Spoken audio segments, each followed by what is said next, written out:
Hello my lovely viewers, আসসালামু আলাইকুম। আজকে আমার কিচেনের আয়োজনে থাকছে মজাদার অরেঞ্জ কেক। আশা করব রেসিপিটি সবার ভালো লাগবে। কেকে যারা ডিম একেবারেই পছন্দ করেন না, আজকের আয়োজনটি তাদের জন্য। আমরা ডিম ছাড়াও যে কত নরম তুলতুলে কেক বানাতে পারি তা এই রেসিপিটি দেখলে আপনারা বুঝতে পারবেন। ভিডিওটি ভালো লাগলে সবার সাথে শেয়ার করবেন, চ্যানেলটি সাবস্ক্রাইব করে আমার সাথেই থাকবেন। চলুন ঝটপটে আমরা অরেঞ্জ কেক বানিয়ে ফেলি। বলে আমি নিয়ে নিচ্ছি পুরোপুরি হাফ কাপ ন্যাচারাল ইয়োগর্ট, পুরোপুরি 1 কাপ দিয়ে দিচ্ছি পাউডার সুগার। পাউডার সুগারটি ভালো করে মিক্স করে নিতে হবে। হাফ কাপ দিয়ে দিচ্ছি রান্নার তেল, মিক্স করে নিতে হবে। এই তেলের পরিবর্তে আপনারা চাইলে গলানো বাটারও ব্যবহার করতে পারবেন, কোনো সমস্যা নেই। 1/4 কাপ দিয়ে দিচ্ছি ফ্রেশ অরেঞ্জ জুস, ভালো করে মিক্স করে নিচ্ছি। এবার শুকনো উপকরণ মিশাবো, তাই আমি একটি স্ট্রেনার নিয়ে নিয়েছি। এর উপর দিয়ে দিচ্ছি পুরোপুরি 1¼ কাপ নরমাল ফ্লাওয়ার, 1 টিস্পুন দিয়ে দিচ্ছি বেকিং পাউডার, হাফ টিস্পুন দিয়ে দিচ্ছি বেকিং সোডা। ভালো করে একটু সেট করে নিচ্ছি।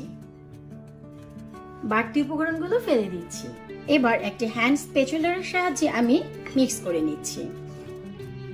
1/4 টিস্পুন দিয়ে দিচ্ছি অরেঞ্জ জেস্ট, অরেঞ্জের কিছুটা খোসা আমি গ্রেট করে এখানে দিয়ে দিচ্ছি। হাফ টিস্পুন দিয়ে দিচ্ছি অরেঞ্জ এসেন্স, সাথে আমি অরেঞ্জ ফুড কালার দিয়ে দিচ্ছি হাফ টিস্পুন, এতে দারুণ একটি কালার অ্যাড হবে।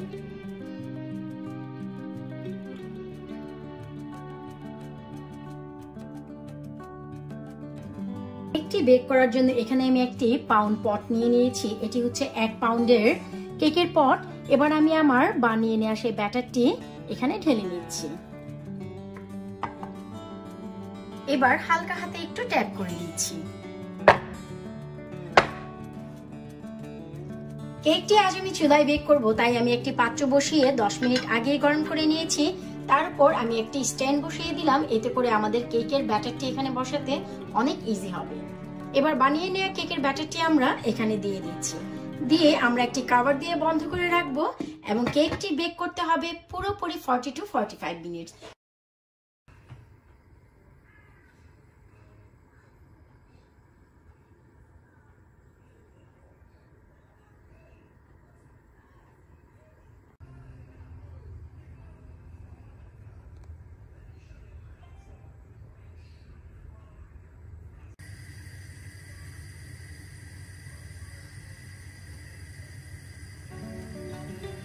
আমাদের কেকটি সম্পূর্ণ বেক করা হয়ে গেছে। এবার এই কেকটি আমি মোল্ডে রেখে ঠান্ডা করে তারপর আনমোল্ড করব।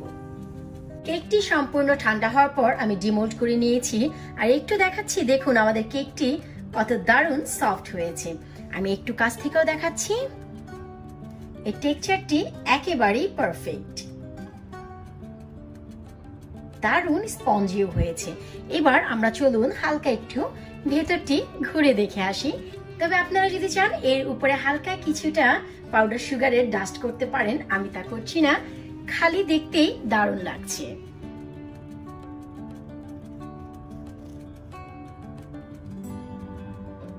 ওয়াও, কাটা মাত্রই কেটে যাচ্ছে। কত দারুণ সফট হয়েছে, আশা করি তা বলার অপেক্ষা রাখে না।